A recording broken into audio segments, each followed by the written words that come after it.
কিভাবে একজন মুমিন ক্রমে ক্রমে ঈমান হারায়, কিভাবে একজন মানুষ ঈমানের মতো মহামূল্যবান জিনিস পাওয়ার পরেও পরিশেষে তা হারিয়ে ফেলে। রাতারাতি কোনো ব্যক্তির ঈমান ধ্বংস হয়ে যায় না। একদিন সকালে ঘুম থেকে উঠে কোনো ঈমানদার ব্যক্তি মুনাফিক হয়ে যায় না। এটা একটা পর্যায়ক্রমিক প্রক্রিয়া। এই প্রক্রিয়াটি এই নিরন্তর বাণীতে প্রকাশিত হয়েছে, বালা, অবশ্যই তোমরা আমাদের সাথে ছিলে, ওয়ালাকিন্নাকুম ফাতানতুম আনফুসাকুম। আমি প্রথমে সহজ অনুবাদ বলছি, পরে ব্যাখ্যা করব। ওয়ালাকিন্নাকুম ফাতানতুম আনফুসাকুম। 1 নম্বর, তোমরা নিজেরাই নিজেদের বিপদগ্রস্ত করেছ। আরবিতে ফাতানা শব্দটির অর্থ হচ্ছে কোনো কিছুতে পরীক্ষাতে ফেলা।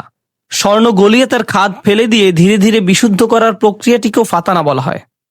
স্বর্ণ নিখাত করার প্রক্রিয়াটি কিন্তু সহজ নয়, বরং এটি একটি যন্ত্রণাদায়ক দহন প্রক্রিয়া।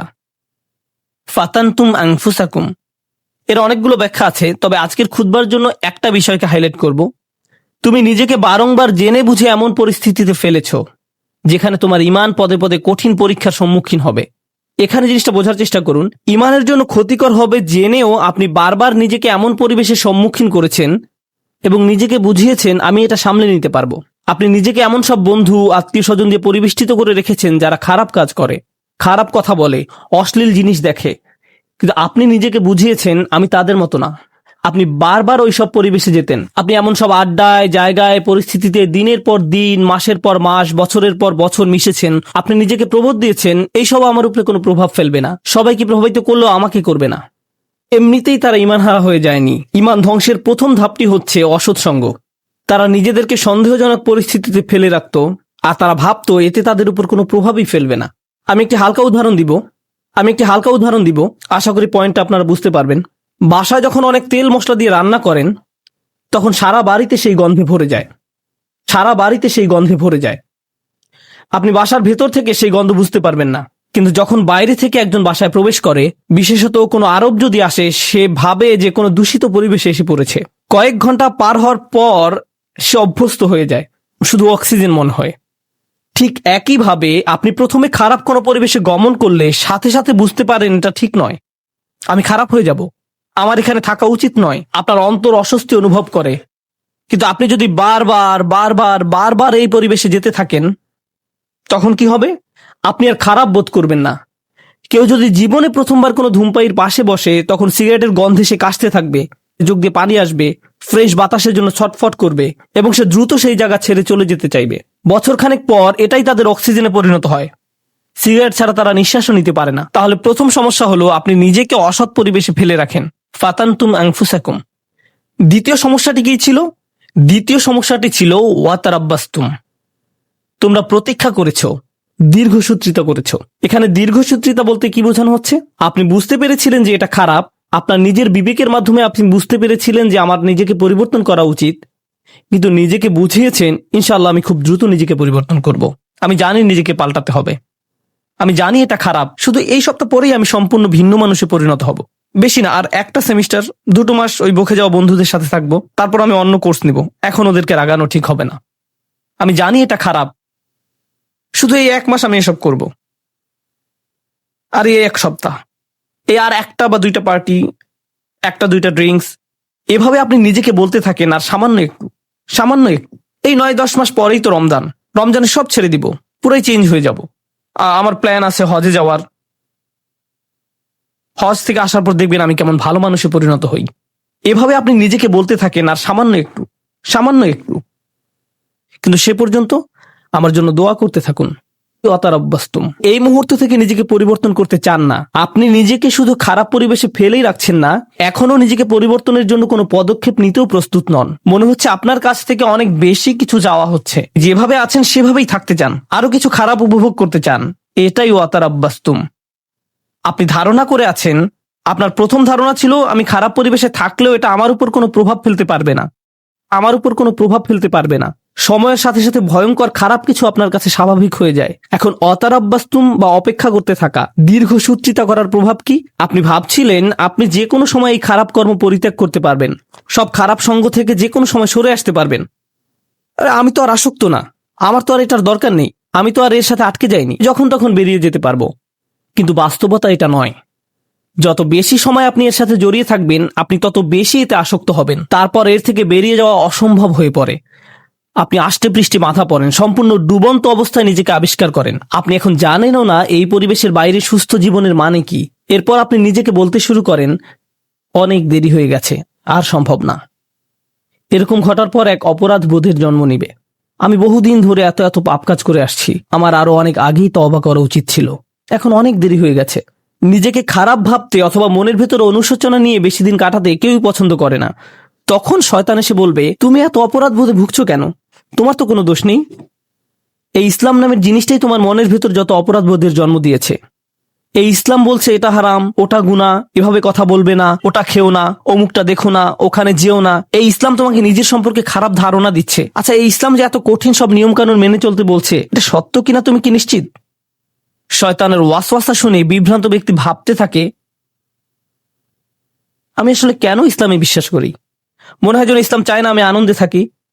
আমি শুধু আমার জীবন উপভোগ করতে চাই, আমি সুখী হতে চাই, আমি স্বাধীনভাবে বন্ধু বান্ধবের সাথে মৌজ মাস্তি করতে চাই, জীবনকে সর্বোচ্চ উপভোগ করতে চাই। আমি তো এমনিতেই কোরআনের সত্যতা সম্পর্কে নিশ্চিত নই। আল্লাহ বলে কেউ আছে কিনা এই ব্যাপারে আমার সন্দেহ আছে। এই কোরআন হাদিস কতটা নির্ভরযোগ্য? আমাদের আশেপাশে এরকম বিভ্রান্ত অবস্থায় অনেক আব্দুল্লাহ, জয়নব, আলী, ফাতিমা, আব্দুল করিম, আহমদ, রুকাইয়া তরুণ তরুণীর আমরা দেখতে পাই। তারা খুব নির্ভীকভাবে বলে, ইসলাম নিয়ে আমার মনে অনেক সন্দেহ আছে। আর এই মানুষগুলো এমন নয় যে তাদের দর্শন শাস্ত্রে পিএইচডি রয়েছে বা ইসলামের ইতিহাসে ব্যাপক জ্ঞান রয়েছে, কিংবা এসব বিষয়ে বহুদিনের অধ্যয়নের ফলে তাদের মনে ধীরে ধীরে সংশয়ের জন্ম নিয়েছে। আসল ব্যাপার তা নয়। এরা নিজেদের জন্য জেনে বুঝে খারাপ সঙ্গ এবং অসৎ পরিবেশ বেছে নিয়েছিল। আমি এমন শত শত মানুষের সাথে কথা বলেছি, তারা আক্ষরিক অর্থে এই আয়াতের ভিতরে জীবনযাপন করছে। তোমরা নিজেরাই নিজেদেরকে বিপদগ্রস্ত করেছো, প্রতীক্ষা করেছো, সন্দেহ পোষণ করেছো এবং অলিক আশার পেছনে বিভ্রান্ত হয়েছো। অবশেষে আল্লাহর আদেশ এসে পৌঁছেছে। তারপর এক সময় তারা ধর্ম নিয়ে সন্দেহ পোষণ করতে থাকে, কিন্তু তাদের এই সন্দেহের সাথে যুক্তি বা বুদ্ধির কোনো সম্পর্ক নেই। ওয়ারতাবতুম, সন্দেহ পোষণ করেছে। জানেন সন্দেহ কি করে? সন্দেহ প্রথমে তাদের ইসলামের গণ্ডি থেকে বের করে দিবে। তারা এভাবে নিজেকে সান্ত্বনা দিবে, এটা তো আসলে পুরোপুরি সত্য না, সুতরাং এটা না মানার কারণে আমার খারাপ অনুভব করার দরকার নেই। যখন তাদের মনে সন্দেহ দানা বাঁধতে থাকে এবং সময়ের সাথে সাথে সেই দানা দেয়ালে পরিণত হয়, তখন তারা এই দেয়ালের আড়ালে নিজেকে লুকাবে এবং নানা প্রকারের অনৈতিক কাজের বৈধতা দেবে। একবার যখন তারা এই পর্যায়ে এসে উপনীত হবে, তখন দুটো জিনিস তাদের কাছ থেকে তুলে নেওয়া হবে। জান্নাতের আকাঙ্ক্ষা কেড়ে নেওয়া হবে, আল্লাহর সন্তুষ্টি লাভের আকাঙ্ক্ষা কেড়ে নেওয়া হবে। অন্তরে সেই বিশেষ নূর ধারণ, স্পৃহা, এইসব কিছু চাওয়ার বাসনা হারাবে। তাদের এই দুনিয়াতেই সেটা নেই। যে লোক আল্লাহর নিকট থেকে সেই সফলতা পেতে চায়, আল্লাহ তাদেরকে এই দুনিয়াতেই তা দিবেন, কিন্তু সেই আকাঙ্ক্ষা তো এখন আর অবশিষ্ট নেই। তাদের এই সম্পর্কে সন্দেহ রয়েছে। 2 নাম্বার, জাহান্নামের ভয় হারাবে। এই দুইটা জিনিস তারা হারাবে, আল্লাহর সন্তুষ্টি লাভের প্রত্যাশা এবং জাহান্নামের আতঙ্ক। এই ব্যক্তির কাছে এখন কিয়ামত বা বিচার দিবসের কোনো মূল্য নেই। কেউ তার সামনে জান্নাত, জাহান্নাম, শেষ বিচারের কথা বললে এটা তার কাছে তামাশা মনে হয়, এবং এমনকি এইসব নিয়ে হাসি ঠাট্টা করবে। যখন কারো অন্তর থেকে আখিরাতের প্রাপ্তির আশা হারিয়ে যায় এবং জাহান্নামের শাস্তির ভয় মন থেকে দূর হয়ে যায়, তখন কি হয় জানেন? তখন তার কাছে শুধু একটা জিনিসই গুরুত্ব পায়, দুনিয়া। মনে প্রাণে পুরোপুরি দুনিয়ামুখী হয়ে যায়। যেহেতু পরকাল বলে কিছু নেই, তাই এই দুনিয়াতেই যা কিছু করার পাবার জন্য মরিয়া হয়ে যেতে হবে। অর্থ, বিত্ত, সাফল্য, সম্পদ, জনপ্রিয়তা, বিনোদন, মৌজ মাস্তি, সব ধরনের ম্যাটেরিয়াল থিং যে কোনো ভাবে যে কোনো পথে অর্জন করাটাই মুখ্য ব্যাপার হয়ে দাঁড়াবে। সে ভাববে দুনিয়া দিয়ে এইসব প্রাপ্তির ভিতরে রয়েছে সব আনন্দ এবং চূড়ান্ত মানসিক তৃপ্তি, মৌজ মাস্তি, সব ধরনের ম্যাটেরিয়াল থিং। তাই পরবর্তী ধাপটা হচ্ছে অগররাতকুমুল আমানিয়্যু, অলিক আশার পেছনে বিভ্রান্ত হয়েছে। সে মিথ্যা আশার পেছনে ছুটেছে এবং মনে করেছে পার্থিব অর্জন তাকে সুখী করবে। সে তার সম্পূর্ণ জীবন শুধু এই লক্ষ্যেই ব্যয় করেছে। সে মনে করেছিল এই সবকিছু তাকে তার লক্ষ্যে পৌঁছে দেবে। কারো জন্য সেটা হয় পরবর্তী কোনো মুভি, কারোর জন্য কোনো খেলনা, কারোর জন্য নেক্সট স্মার্টফোন। যেমন কোনো স্টার ওয়ার মুভি বের হলে টিকিটের লাইনে হজের ভিসার লাইনের চেয়েও লম্বা লাইন হয়, কারণ তাকে এখনই এটা দেখতে হবে। যদি এখন না দেখা হয়, জীবন তো তাহলে পুরাই ব্যর্থ। এখনই এটা দেখতে হবে। যদি মুক্তি পাওয়ার রাতে না দেখা হয়, জীবনের তো তাহলে কোনো মূল্যই থাকে না। তাই এখনই দেখতে হবে। এরপর সে ভেবেছিল এই মুভি দেখলে তা হয়তো তাকে এক ধরনের মানসিক পরিপূর্ণতা দিবে, যা সে কোথাও পায়নি। হল থেকে বের হয়ে এসে চোখ বড় বড় করে বলে, এটা দারুণ ছিল। পরক্ষণে আবার বিষণ্ণ হয়ে যাবে। নিজেকে প্রশ্ন করবে, এখন কি করব? আবার দেখবো মুভিটা? এটা দারুণ ছিল। প্রথমবারের মতো অতটা ভালো না লাগলেও মোটামুটি ভালো লাগবে, কারণ যে জিনিসটা তাদের প্রকৃত শান্তি দেওয়ার কথা, আল্লাহর সন্তুষ্টির অন্বেষণ, সেটা তো আর জীবনের লক্ষ্য নয়, সেই ইচ্ছাটাও আর অবশিষ্ট নেই।